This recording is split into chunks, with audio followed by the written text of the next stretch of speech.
Welcome to the latest episode of our podcast series for financial advisors. Today's episode is Ex-Merrill ACTM Chair to Independent Business Owner, a former insider's point of view. It's a conversation with Louis Diamond and Kelly Milligan, managing partner of Quorum Private Wealth. I'm Mindy Diamond, and this is Mindy Diamond on Independence.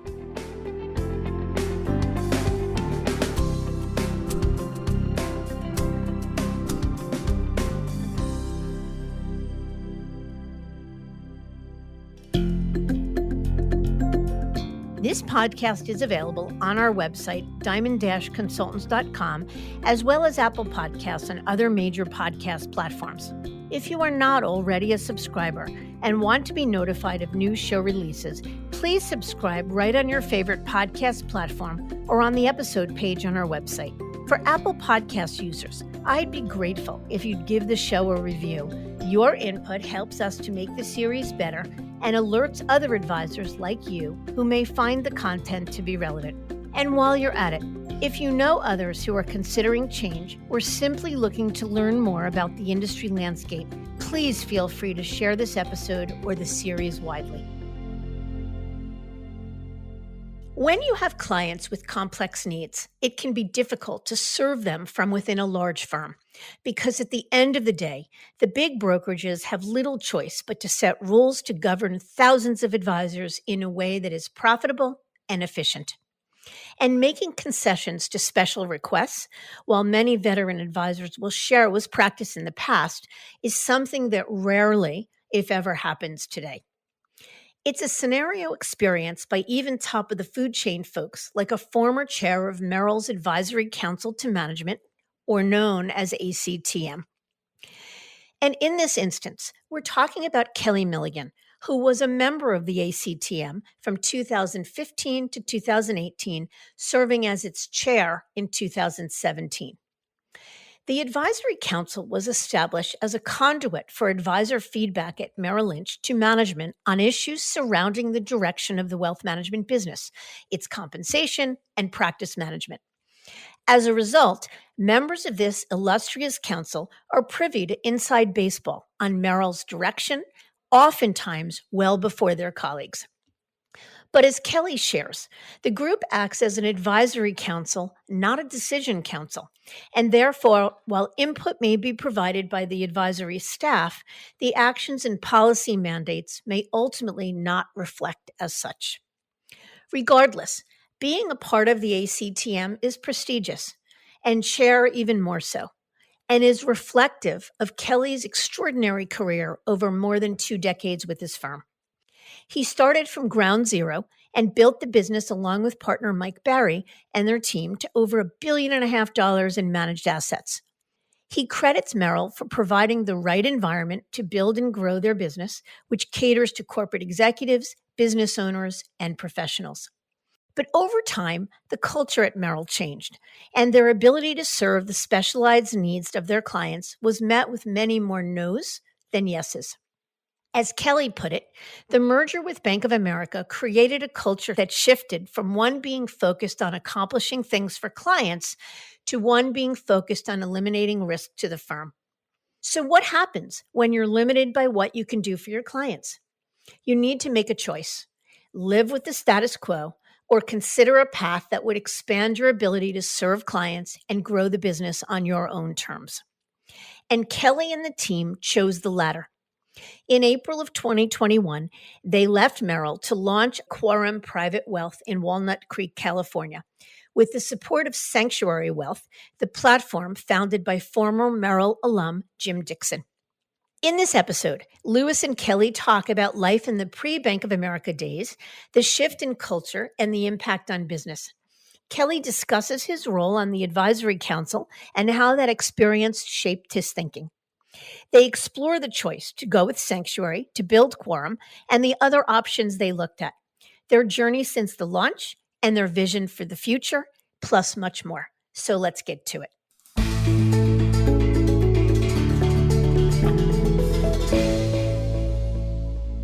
Kelly, thank you so much for joining us today and sharing your story.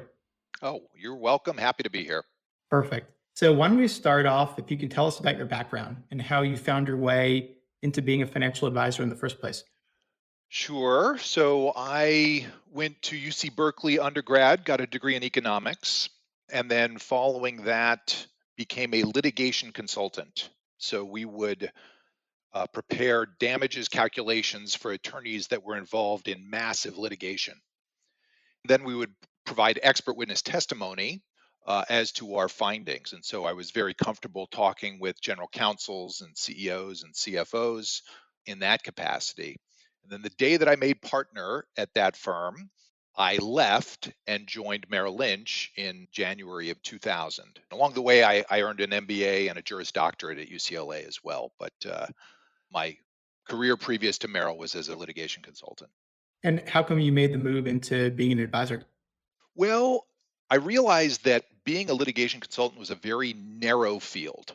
You have a very highly specialized set of skills, and a great day being a litigation consultant would be winning a case and you add $100 million to the bottom line of some giant corporation. But now I sit across the table from my clients, and a great day is telling them that they can retire with the lifestyle they want, or they can send their kids to the college that they want, or they can buy a vacation home that they've always dreamed about. So it's just a much more satisfying outcome in the day to day work. Sounds the way. And clearly, based upon the substance of the rest of the interview, I think you made the right call. I think so too. So, you started with Merrill right in the year 2000. What was it like starting a new career during the height of the dot-com crash? It actually turned out to be a great time to start. And that is because I didn't have any clients, so I didn't cause any financial distress for anyone by investing their money at the peak of the dot com bubble. And everyone was open to another opinion, and they were open to another call. That was also a nice time because it was before Merrill had instigated a relationship management tool where they prohibited teams from calling, or advisors from calling, anyone who was involved in a liquidity event. Back then, it was a wild, wild west. You could call whoever you wanted. So I would call CEOs and CFOs of companies because no one said that I couldn't. And I had an opportunity to pitch to them along with 600 other people. And then I would keep calling them and keep calling them and keep calling them until I heard a no. I like it. Persistence. Let's talk about your business at Merrill. Let's talk about the time period. We're going to talk about kind of a data capture point right before you guys moved. So, what did the business look like as far as number of advisors, folks on your team, client assets, or any other metric you care to share? So we had about a billion and a half under management, although that is a qualified number because Merrill counts liabilities as assets, which is a strange way to do it. We have 8 people on the team, 4 financial advisors and 4 client associates at the time. And we had about 150 family units, I would say. So often we work with multifamily clients. So we might have mom and dad and sons and daughters. So we probably had about 250 rooftops that we interact with, but I'd say 150 households. Congratulations. That's a heck of a business and it makes sense why you kind of elevated to where you did. But I'm curious, what was your secret to success to becoming a nationally ranked Forbes advisor in fairly short order? So 20 or so years at Merrill before leaving and building such a successful business. What led to your success? What was your secret to getting to where you were? Well, I would say being focused on a specific client set, we were pretty judicious about the clients that we wanted to serve. So we really now, as then, only serve 3 kinds of clients. And those are executives of public companies, business owners and entrepreneurs, and professionals, doctors, dentists, lawyers, CPAs, consultants, investment bankers. And we really wanted to deliver to them a very high touch service model that took complexity off of their plate. So many of these people have this commonality of typically very complex financial circumstances. They may have trusts, they may have philanthropic goals, they may be borrowing money, they may be investing money, they may have their own businesses. A lot of complexity to deal with, and they just want a team to take that, be proactive about what they should do, and allow them to focus on what made them wealthy in the first place. And that's the model we have run from the beginning. So our clients tend to be larger, more complex, and we love it because there's more challenge and every day is different. Yeah, and I love the focus on the specific segment of clients. I would assume too, and we'll talk about it in a little bit, but that probably did help your marketing message as you were going independent and trying not to be all things to all people and focusing more on what makes you unique. Probably helps with capturing referrals, and appreciate you sharing part of your playbook. Yeah. So, what were some of the best parts of being a Merrill financial advisor over the years? That's the first part of the question. And the follow up would be, did that change as time went on? Did what it meant to be a Merrill advisor change? Well, we always told clients that anything you can conceive of doing financially, you can get done at Merrill. I mean, it is a big firm with big firm resources. You can confidently represent that and generally deliver that. What changed over time? Well, one thing, and I'm sure we'll get into this, that changed over time was they implemented this compensation system called Growth Grid, which was certainly detrimental to our business model. Growth Grid said that if you don't grow by a certain number of households per year per FA on the team, then we will penalize your grid. So for a team like ours that had 4 financial advisors, we had to grow by 6 households in the first version of this, and it iterated over time. We had to grow by 6 households per FA on the team. So if we got 24 new households, we won, quote unquote, one growth grid. If we got 23, you lose growth grid. So it's a cliff. And so that really caused us to kind of erode the type of client that we were looking for. It shifted from one of those 3 segments to really any client we could bring in the door because we got to have 24 clients at the end of the year to win growth grid. So we literally found ourselves onboarding a $251,000 client that would buy CDs. And we were looking at ourselves going, what are we doing here? This isn't doing that client any favors. It's certainly not doing our staff or us any favors. But that was the game. Interesting. So, outside of growth grade, were there other things about being an advisor at Merrill? Because people speak very highly about what it was like to be a Merrill advisor, certainly before the B of A merger. Did you start seeing some changes outside of growth grade that led you ultimately to want to change? Well, originally, Merrill was a very, I would say, entrepreneurial firm. They would encourage you to seek new ways to help clients, and you could generally get business decisions made rationally. And kind of the North Star is your client's well being. And Merrill's principles started with clients first.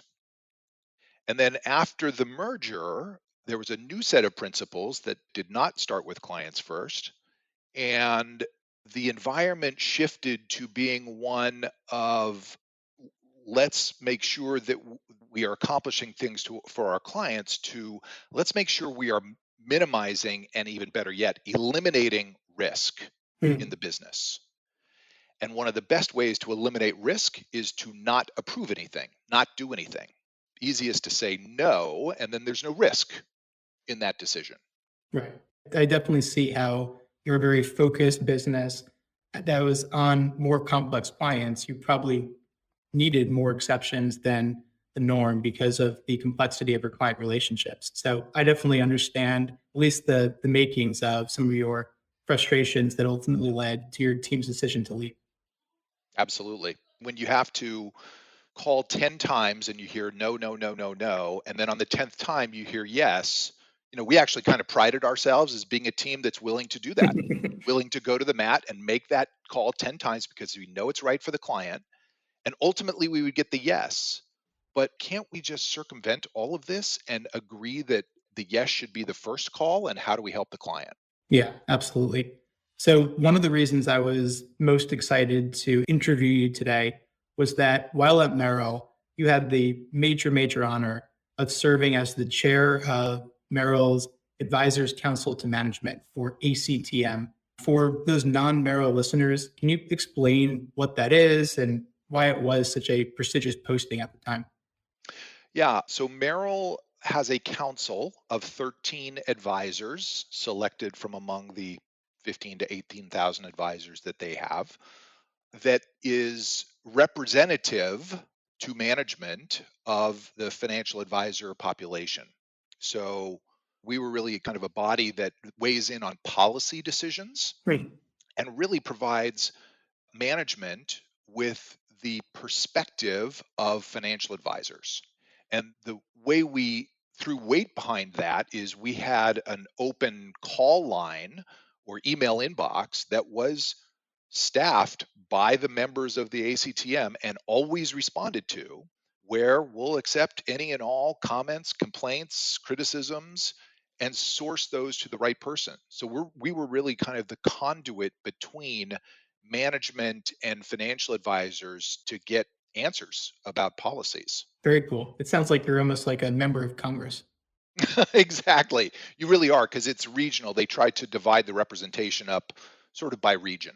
It's similar to being a member of Congress. There's a lot of noise to cut through, but at the end of the day, your mandate is to try to drive change. And clearly, your peers talk highly enough of you to put you in that role. So, congratulations. I know many advisors try to get on the council, but don't. But I'm also curious because you had this ACTM lens, did you get a sense of certain changes that management was trying to implement or different things that were coming down to the pike that gave you unique information or, dare I say, inside information about where the firm was headed? So maybe it was double-edged sword that you had this role. Well, I think we learned that there are certain policy decisions that we are advising on and certain policy decisions that we are informed of. And, an example of policy decisions that we're informed of are largely compensation decisions. If they have to make a compensation change, they're going to inform us and we can object all we want. But ultimately, if the mandate is, look, you got to take $150 million out of labor expense, they do it. And we can tell them, well, the reaction is going to be visceral, all we want. But ultimately, we're the advisory council to management, not the decision council for Mm. management. Right. Something like the name change to Merrill, which in my opinion was confusing. The first time I heard about it, I asked, you mean Merrill the shoe company? So I think we were pretty vocal about, this is confusing and we're kind of obfuscating Merrill Edge with Merrill Advisory. And there's a huge expense to this. Why would we give up on a name that we spent over a century building and branding? And they were like, okay, great. Thank you. Your reaction is noted. And the next week it was like, guess what? We're changing to Merrill. Right. Some things are informational. Mhm. Some things we did affect policy changes on. So, for example, if we wanted a certain report in our reporting package, we could explain the reasons why they should prioritize that and try to get that to be higher in the work list than other items. So, a lot of the times we would have influence in prioritization of strategic projects that Merrill Lynch was working on. Very interesting. Did you see the power or the influence of your ECTM cohort? Did it change as time went on, or was it relatively consistent with the inform versus advise on paradigm? Well, I thought it was consistent. I mean, the council was very well regarded, and we had the ability to call before us everyone in leadership, from the marketing group to HR to legal to, we even had Brian Moynihan come join us one year, the CEO of Bank of America. So we really got to see how the sausage was made, and I think that still is true. But I think also there are some decisions that they are looking for ACTM blessing on, because it's just kind of easier to sell it to the advisory division once you have that. And there are some things that they are just not interested in in a blessing. It's happening. It's a policy decision already made. Right. So how about the concept of this inbox or the helpline that advisors could reach out to? Did you see consistent themes in the reasons advisors would reach out? And did those themes change tenure on the ACTM increased? I think there was a consistency throughout my tenure in that it's just so wide ranging. I mean, the stuff that comes into the inbox is everything from, guys, I don't know where to go for a new business opportunity. Can you help me? To, boy, this new compensation system that they're rolling out. I have objections, and here are my 37 objections, and everything in between. So I think that doesn't change. And the council, I mean, it is a second job. It is completely unpaid, and it should be unpaid, but it is a lot of time, and the people who do it are very, very dedicated. And it was an honor to be part of it for sure. But I would say the types of questions that we got were the same year after year after year. There was just different policy decisions that were being contemplated and reacted to.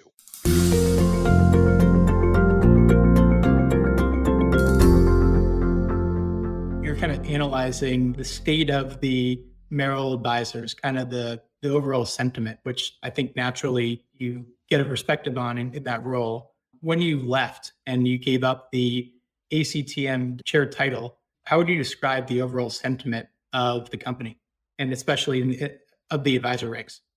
Yeah, I think advisors are seeing more and more the influence of Bank America manifest itself in terms of risk control. And I would express it as Merrill Lynch was a firm that for 110 years strived to help advisors manage risk for clients. That's their job. And Bank of America is a firm that seeks to eliminate risk. You can't do that. Every business decision, every time you try to do something for a client, that has risk in it. But I think advisors are feeling more and more this environment that, uh, I'll give you an example of a couple of things that really drove our decision to leave. One was that in May of 2020, we were told by management that the agendas that we prepare, so we would type up a Word agenda of everything that we could think of to talk about for a particular client when we have them in to do an account review. We've been doing this for 22 years.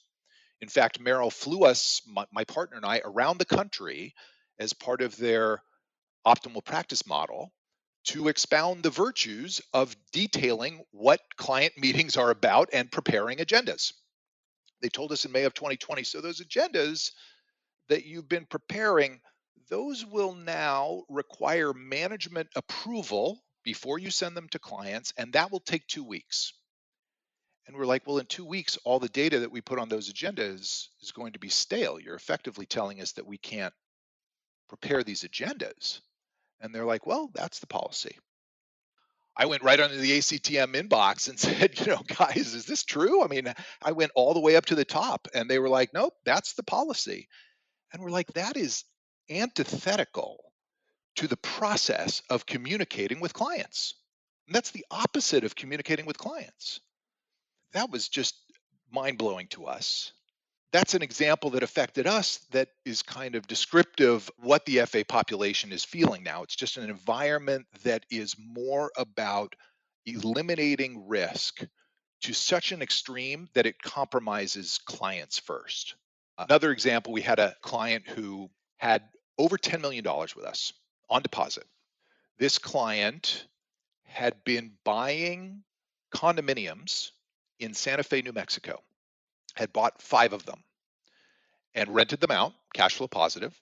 And for each condo, they would get a small mortgage, about 50% loan to value, and just put a little leverage on it. That's the way that they like to do it. So this gentleman was an executive at a biotech company, retired. It was a biotech company that we ran their deferred comp for the corporation. He had about $2.3 million in this deferred comp plan, in addition to the 10 million he had with us. He retires, he moves to Santa Fe, New Mexico. They do condo number 6, and the bank, after 3 months of trying to evaluate a $200,000 mortgage for a $400,000 condo, denies them. And we go back and forth and back and forth. And they're like, look, we're unequivocally denying this client. We're like, well, they have this deferred comp plan. They're going to get $230,000 a year just in income from that. Oh, we don't count deferred comp. That counts as a zero. Okay, how about the income that they get from the 5 condos that they have loans through you with? You can verify that. We don't count those because those are too new. You don't have a long enough income stream to count that. We'll count all the debt against you, but we won't count the income. Well, what about the assets that are on deposit? Oh, some of those are IRAs and qualified money. We have to discount all of those down to a factor. So they basically denied him for lack of income. Guy has $10 million with us and a $2.3 million deferred comp plan. So they were like, Kelly, this is insane. We love you and your team, but we're leaving Merrill because this is nuts. And I was like, look, I agree with you. This is crazy. It's this environment of risk elimination. They said on the way out, anything we should do on our way out? And I said, let me give you an email for Brian Moynihan, and you should just email him about your experience. And don't be inflammatory, just tell them factually what happened. So they wrote it very factually. The next day, loan approved. After being unequivocally denied, the next day, loan approved. And it's like, that Brian Moynihan is now the underwriting department? I mean, that's how we're treating ultra high net worth clients, like that? So it's just the environment has, I think, changed to such one of this myopic focus on eliminating risk, which is irrational, that it's very, very difficult to deliver the type of client service that we think our clients deserve. Yeah, it sounds that way. And that's usually the straw that breaks the camel's back. We normally see a lot of different issues kind of bubble up when there's compensation plan changes, similar to the growth rate that you talked about, or where certain policies which are annoying and inefficient. But when you start losing clients, or you start losing the ability to prospect for the types of clients that you want, that's usually a light bulb moment for teams of advisors. So I wanted to spend the rest of the interview talking about the launch of Quorum Private Wealth. But real quick, just one last question on kind of your views on Merrill. Can you just comment on Merrill's overall strategy right now? So very publicly, they're not looking to recruit many experienced advisors like your team, and they're still part of protocol, but definitely focusing the business in a different way. Can you just comment overall on where you see the company headed and whether you think it's a positive or a negative? Well, the overall strategy of Merrill, I think only Brian Moynihan really knows what that is, and I can only guess. But my guess in looking at the policy decisions the firm has made is that they want to be the Starbucks of investment management. And by that, I mean, they want to get to a state where if you walk into a Merrill Lynch office or a Merrill office or Bank of America office in Miami or New York or San Francisco or Kansas City, you're going to get exactly the same advice and exactly the same model delivered in exactly the same way. And if that were your strategy, the first thing you would do is stop hiring experienced advisors, because they're not going to do that. They're going to create bespoke investment policies for clients, as they have always done. The second thing you would do is train new advisors on really bank products and bank models, which they have done. And so eventually you just play a waiting game and you wait for experienced advisors to either retire or die or leave. And then you are left with a workforce that is trained by the bank to sell a very limited number of specified firm run models. And what happens is your risk goes to zero because it can all be monitored, it can all be documented. So it's far more profitable for the firm to get 1,000 $100,000 clients than it is to have $110 million clients. Far more profitable because you can sell how many auto loans and credit cards and bank accounts and checking accounts and mortgages can you sell to 1,000 $100,000 clients. It's way more profitable for the firm, and the risk is so much lower. And I think that's the direction they're taking. At least all the policy decisions they've made points to that assumption. I think it's a fascinating commentary. I mean, it sounds like it's a pretty brilliant strategy. And if you're in one of your MBA classes and studying a company, it sounds like a pretty good idea.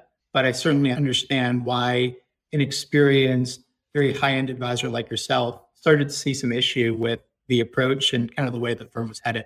So perfect segue into talking about your due diligence process that ultimately culminated in the launch of Quorum Private Wealth in April of 2021. So you ultimately launched in partnership with Sanctuary Wealth, ran by Jim Dixon and Vince Fertitta, ex-Merrill executives.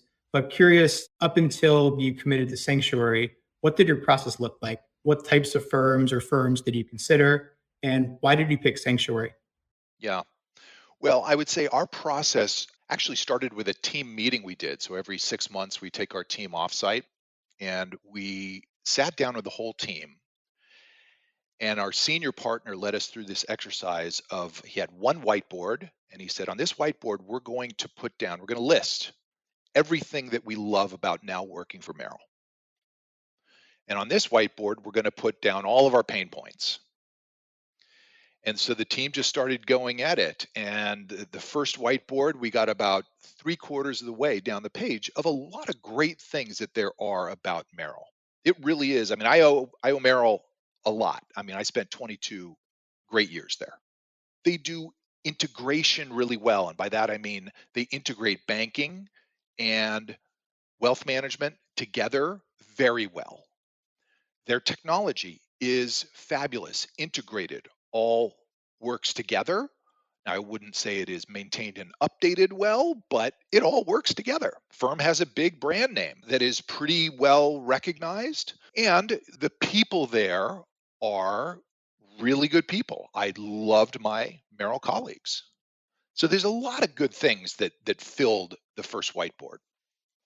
The second whiteboard, we had to cut it off at 4 pages of pain points. I mean, big picture stuff like the way the firm is dealing with risk to nitty gritty, like, tell me why I need to take a firm mandate that explains what a bank teller in Singapore has to do for a new client. I mean, why do I have to take that firm mandate? Not to say that now I don't have to take firm mandates. Sanctuary has that too, but they're rational at least. So that's where it started. At the end of that exercise, we said to the team, look, we don't know if we should leave or not. But I think after this exercise, we owe it to ourselves and we owe it to our clients to go kick the tires and see what's out there and be resolved to accept that perhaps the grass is not greener elsewhere. We have to be willing to come to that conclusion too. So we started first with the other wirehouses, the Wells Fargos and the Morgan Stanleys and the UBSs, and we took maybe a couple hours to dispense with that notion because that just seemed like a big lateral to us. Certainly, they would pay you a check to come, but you're still working for generally a big corporation with their own agenda that's going to make the same type of irritating policy decisions that the current corporation that we're working at is making. So then we looked at like a regional bank, and we were very close with this regional bank that offered banking as a very positive experience. And we were like, well, if now we are experiencing banking as a giant client negative, let's at least go to a benign bank that turns banking into a positive. And we were very, very close to signing, but two things prevented us. The first was that for some odd reason, the bank was unwilling to let us market ourselves or represent ourselves as a team. They're like, nope, you're all part of this bank, and we'll put your face out there, and you're part of the bank's army now. So even though you're a team and you've always been a team, you're not going to represent yourself in a team website. So we just thought that was odd. And then the second thing was the translation to that bank was very poor, meaning that we use a lot of managed money, separately managed accounts. So we wanted to make sure that any managers that we used would be available at the firm we went to. We didn't want to hand clients a big tax bill for the privilege of joining us at our new venture. So it was a very poor translation at that bank. So then we looked at other firms like kind of a Rockefeller type of firm. And our challenge there was that, again, the translation was low. Again, you are a W 2 employee, and it's a big recognizable name, but I don't know if their policy decisions are going to be any different than anybody else's policy decisions. You're an employee. So we went through all of that exercise and finally came to the conclusion, gosh, if our biggest challenge is that we don't want to subject ourselves to irrational policy decisions that can interfere with our ability to help clients. Should we look at independence? Like maybe that is the route. And so from there, we started looking at firms like Dynasty and Focus and Sanctuary. And so Dynasty, we just thought that was a kind of a bridge too far. Our perception of Dynasty is that they help you create an RIA.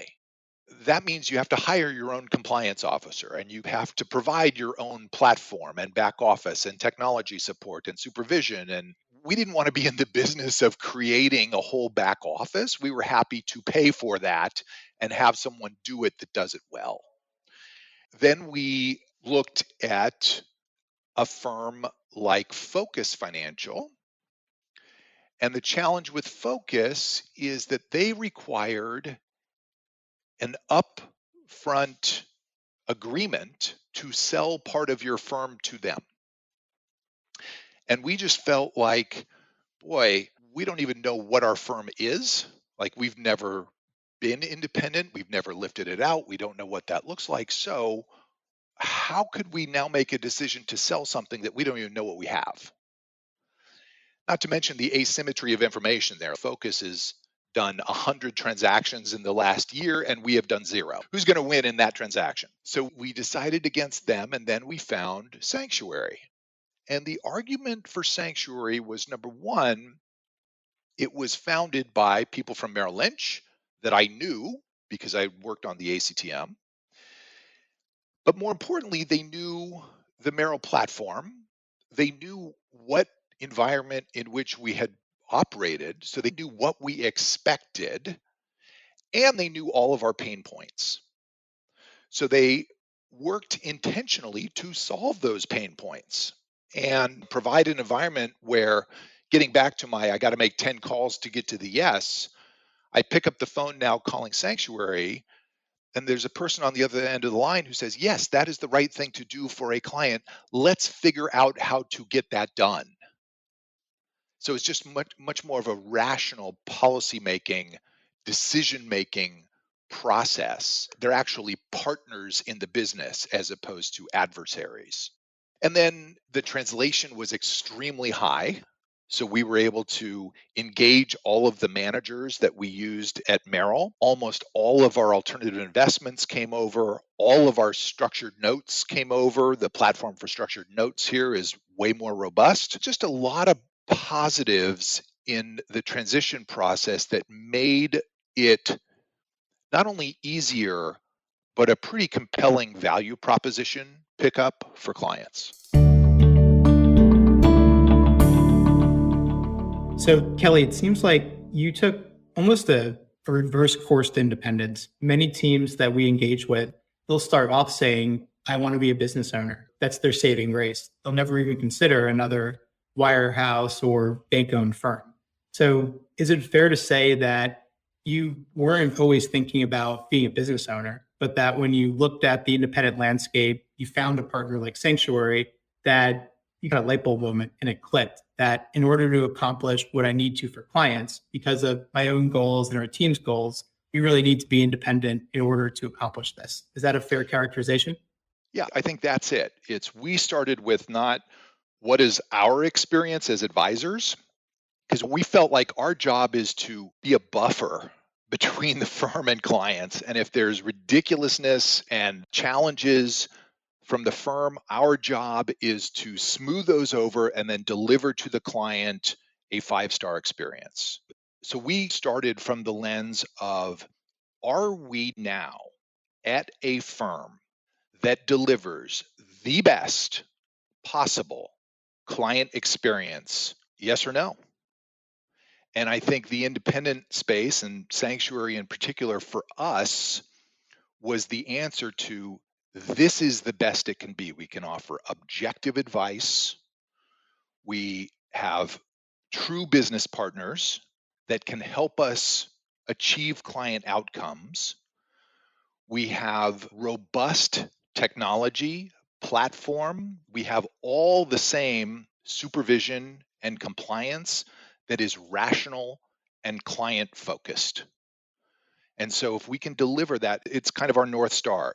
If we're trying to get to a better client experience, that's why we ultimately got to the decision for independence. Love it. And I think it's your analysis of the different platforms you looked at was, I think, pretty spot on. But a different advisor who went through the same process may have called out some deficiencies in Sanctuary, for example, and their North Star may have been things that another platform was able to offer. So, for instance, looking at a company like Dynasty with having more control and freedom than you would in a shared ADV model, that may be what a team thinks they need in order to serve their clients best. So we always say there's no perfection in any move or any platform. There's give ups and trade offs across the board. But it seems like for you, you found the right partner and just happened to be in the independent space. Yeah, look, if you want to hire your own compliance officer and have control over that, this is not the right model for you. Sanctuary is not the right fit for you. You're not going to be able to do that here. To us, that always seemed like a conflict of interest. Like, who pays the salary of that compliance officer? Whereas now we can say, look, one thing we really enjoyed at Merrill was the fact that there was a robust compliance and supervision infrastructure that protected clients. That's a benefit. We liked compliance. We comply with compliance. Hopefully, it's not unreasonable or obstructive compliance, but even then, we buffer the client from that and we comply. We like that. So, we wanted to find a firm with the same infrastructure so that we could represent to clients. We're starting with safety and security. That's where it has to begin. You're coming from Bank of America. You can assume safety and security. With us, the first place we're going to stop is the choice of our custodian. We chose Pershing, which is a larger custodian of client assets than is Bank of America. So you pair that with the compliance and supervision that you get from Sanctuary, which is derivative of Merrill Lynch, because all the people who provide that came from Merrill Lynch. Clients get the same level of safety and security, if not better, through Quorum Private Wealth. Very interesting. It seems like for how much you likely are paying a platform like Sanctuary, that there has to be more services you're deriving other than just the back office. Can you explain maybe some other areas that Sanctuary helps your business? One of the intangible areas is the culture that Sanctuary has created that I really didn't expect. I mean, I did it that independence would be this very cloistered, very individualistic environment in which you really don't have interaction with colleagues. And the opposite is true at Sanctuary. So Jim Dixon has created many opportunities for advisors at the different partner firms to get together, to share ideas, to help each other on their businesses. He's actually kind of recreated an advisory council, which I'm a part of. So there's a lot of interconnectedness in the firm, and I think that is very valuable. There are also resources at Sanctuary that are somewhat unique. They have a global family office that we have partnered with that offers a variety of services to ultra high net worth families. Everything from pre IPO planning to family governance meetings to day to day bill paying or staff management. Something very unique for an independent firm to be able to offer. And Sanctuary brings those resources to all of the advisory firms as part of their package. Yeah, it sounds compelling because as an independent, nothing stops you from building a back office or creating a family office, but it's more about do you have the scale and the desire to hire and kind of build that yourself? Or as your team decided, let's pay to outsource it and probably we can make more if we did it on our own, but it also would take valuable time and energy, which seems like you want to pour into actually running the business. Well, that's the thing is you can decide to maybe save a few bucks and hire your own compliance officer, which you have to meet with and monitor and hire and supervise. And we would just rather spend that time finding our next client. Absolutely. And how about the transition? So, how did it go? I would assume you sent shockwaves through Merrill when you left. And we hear stories about what Merrill has been doing to try to retain clients. So, how did that go? So, what sort of transition portability did you have? And what did the pitch sound like? When you called up your top client when you left, what did the soundbite from that conversation? Just if we can get an inside look into that, would be very helpful. Well, first of all, I'm humbled by the idea that we send shockwaves through anything. I don't think that's true. Merrill loses advisors every day, so we are one in quite a multitude. But the transition went well. 91% of our clients that we wanted have joined us, so that is fortunate. We're still working. There are a few folks that haven't joined us that we would really have hoped would have joined us. But I would say overall the transition went well. I cannot understate the amount of work it is. Transitioning to your own firm is a lot of work. We spent 22 years setting up client accounts and all the paperwork that goes along with that, and all of the loan accounts, all of the infrastructure, all of the stenciling and titling. I mean, that is a lot of documentation, and you're trying to recreate that in 4 months. So just be prepared. It's a lot of work, but it's also an opportunity to reconnect with your client. We decided that we would adhere to protocol and take the 5 pieces of information that protocol allows. And I would recommend that highly of every advisor that is contemplating a change. Protocol is a gift. Take those 5 pieces of information and nothing else. And then go call your clients, explain your reasoning, why you left, and collect the other information that you need at that time from those clients. So you asked about what our pitch was, what our calls went like with clients. First shock, we were a pretty entrenched team at Merrill, and we did not call any of our clients ahead of time. You should never do that. That's not allowed, and it's not part of protocol. And I think you owe your employer a duty of loyalty up until the second that you resign. So we didn't call any of our clients ahead of time. We called them on the spot and told them, look, we actually left 7 figures of deferred compensation and hundreds of thousands of dollars of startup costs to make this new firm. Why did we do that? Because we know in our heart of hearts that we can deliver a better client service experience for you that is conflict free, that has rational business people in the back office making decisions guided by the notion of client first.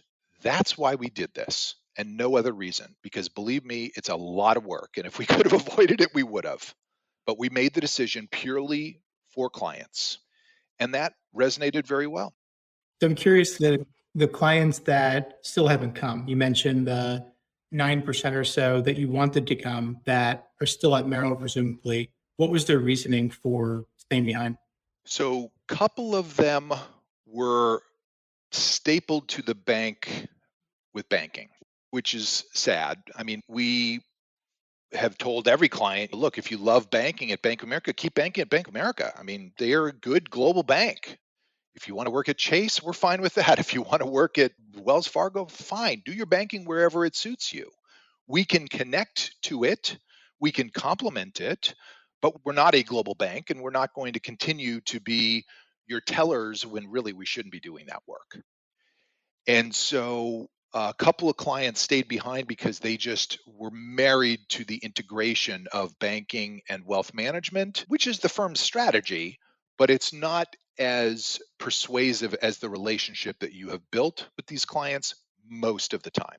A couple other clients are just super slow. Um, I have one that was originally kind of laid down by COVID, and then he's been traveling to India, and it's just taken a long time, and he's a slow decision maker to begin with. And then I have another client that is a corporation whose corporate benefit plan takes a board resolution to move. And so they are going to be transitioning in August. It's been more than a year. That happens. So for various reasons, there are the stragglers. But on the flip side, we've had 26 new households referred to us Wow. that we didn't have at Merrill. And that part has been really something. The referability goes way up. How come? Well, I mean, part of it is that clients hear how passionate you are. You've recommitted to the business. You have a new tool set. You're excited. You're enthusiastic. You're engaged. So there's that aspect. And because you are reprofiling them, it's an opportunity to say, oh, so give me your family tree here. What are your parents doing? What are your siblings doing? Do they need a second set of trained eyes to look after their financial affairs? Very interesting. I got two more questions for you. So the first one, can you just give me one positive and one negative that's been a surprise about being independent? So we'll say one unexpected positive and then one negative that you did not anticipate beforehand. Well, I would say one positive is to learn how many policies were really just Merrill policies made up by Merrill, actually not SEC rules or FINRA rules. So I'll give you an example of that. At Merrill, if we had a client who took an overseas assignment, say had to go to the UK for their company, you have to give that client up.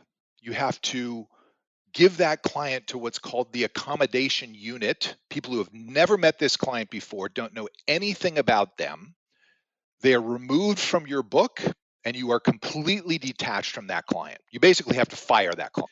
And Merrill took the view, and I think it was really reinforced by Bank of America, that, hey, that's a different legal regulatory risk structure. And you as an FA are not equipped to deal with that client in that regulatory risk environment. You don't know what the rules of dealing with clients in the UK are. And therefore, we're going to put it with people who just do that. And you're like, well, wait a minute. This is a great client of mine. I've known them for 20 years. I know everything about their, we don't care. Accommodation unit.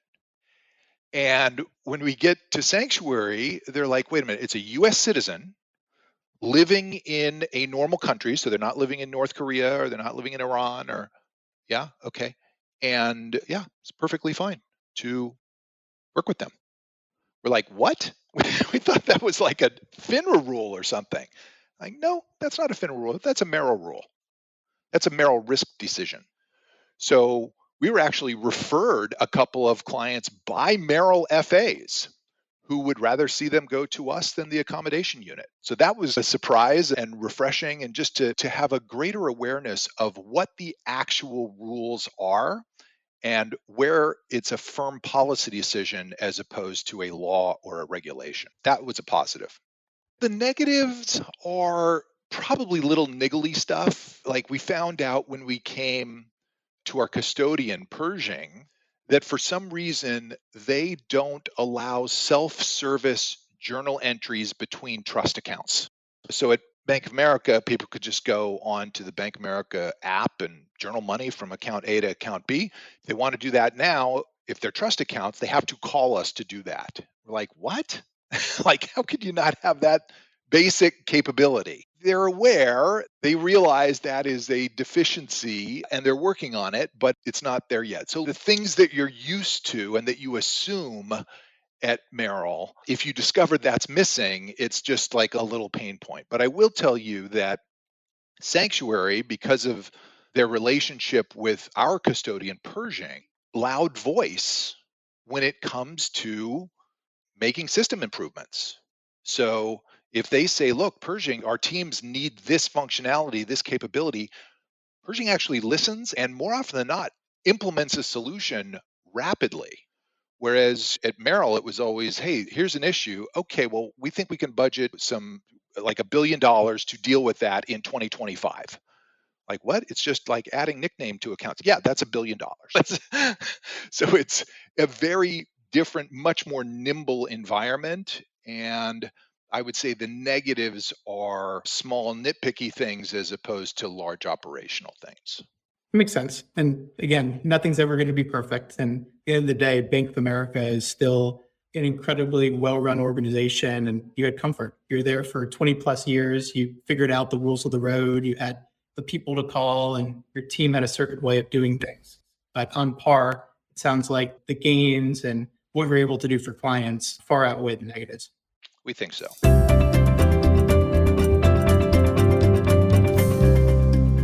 Last question for you.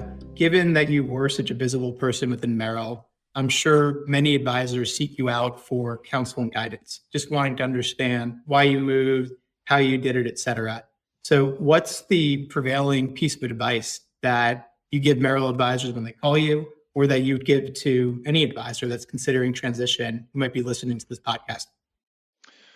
Well, I would say the main piece of advice I would give is be honest with yourself about what is your motivation to monetize part of your business. Are you looking for a check? And I'm not discounting that. I'm not judging that motivation. That's a legitimate motivation. If that's the case, then the due diligence path that you take may be very different than the one that we took. We weren't looking for a check. We weren't looking for immediate monetization. I think ultimately the monetization will be better of our business as an independent business in the long run, but in the short run, we didn't need a check. So just try to define for yourself up front, why are you doing this?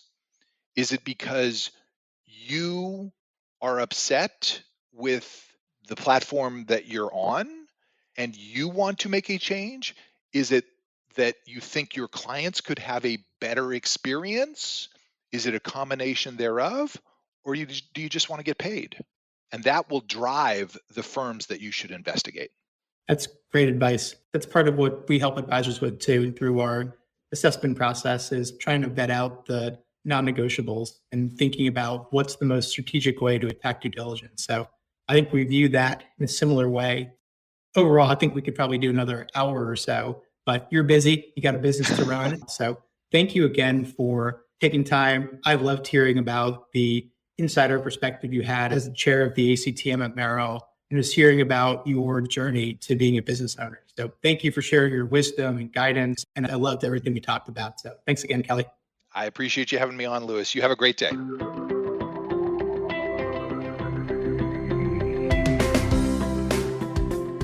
I think Kelly said it best when he referred to his clients' well-being as their North Star. As such, top advisors seek to ensure that their firm's policies are aligned on those same principles. For Kelly, in a landscape replete with options, there were plenty of ways to find a path that would allow them to maintain focus on their North Star. And that's just what they did. I thank you for listening. And I encourage you to visit our website, diamond-consultants.com, and click on the Tools and Resources link for valuable content. You'll also find a link to subscribe for regular updates to the series. And if you're not a recipient of our weekly email, Perspectives for Advisors, click on the articles link to browse recent topics. These written pieces are an ideal way of staying informed about what's going on in the wealth management space without expending the energy that full-on exploration requires. You can feel free to email or call me if you have specific questions. I can be reached at 973-476-8578, which is my cell, or by email mdiamond@diamond-consultants.com. Please note that all requests are handled with complete discretion and confidentiality. And keep in mind that our services are available without cost to the advisor. You can see our website for more information. And again, if you enjoyed this episode, please feel free to share it with a colleague who might benefit from its content. If you're listening on the Apple Podcasts app, I'd be grateful if you gave it a star rating and a review.